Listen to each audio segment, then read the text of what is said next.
स्वराज्य न्यूज मराठी, माझा हक्क माझं राज्य स्वराज्य।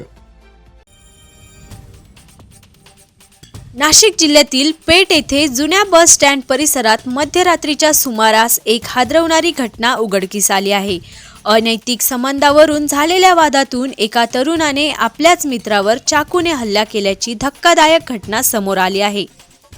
बोर्डिंगपाडा येथील तौसिफ भिकन शहा याने दिलेल्या माहितीनुसार त्याचे काका नसरुद्दीन गफूर शहा याच्यावर सागर अरुण डोकमाने या तरुणाने जीवघेणा हल्ला केला।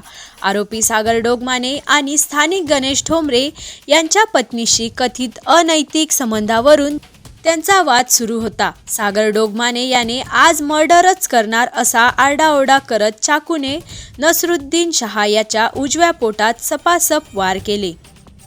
हल्ल्याच्या वेळी परिसरात मोठी गर्दी जमली होती, मात्र आरोपीच्या दहशतीमुळे कोणीही नसरुद्दीन शहा याला वाचवण्यासाठी पुढे आले नाही।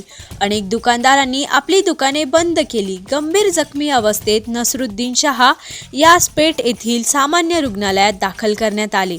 प्रकृती चिंताजनक असल्याने पुढील उपचारासाठी नाशिक सिव्हिल हॉस्पिटलमध्ये हलवण्यात आले। पेठ पोलिसांनी आरोपी सागर अरुण डोकमाने याच्यावर प्राणघात हल्ला, मारहाण, शिवीगाळ, धमकी अशा गंभीर कलमांखाली गुन्ह्याची नोंद केली असून आरोपीला ताब्यात घेण्यात आले आहे। या प्रकरणाचा पुढील तपास पोलीस निरीक्षक द्वारकानाथ गोंदके करत आहेत। घटनेनंतर पेठ परिसरात काही काळ दहशतीचे वातावरण निर्माण झाले होते।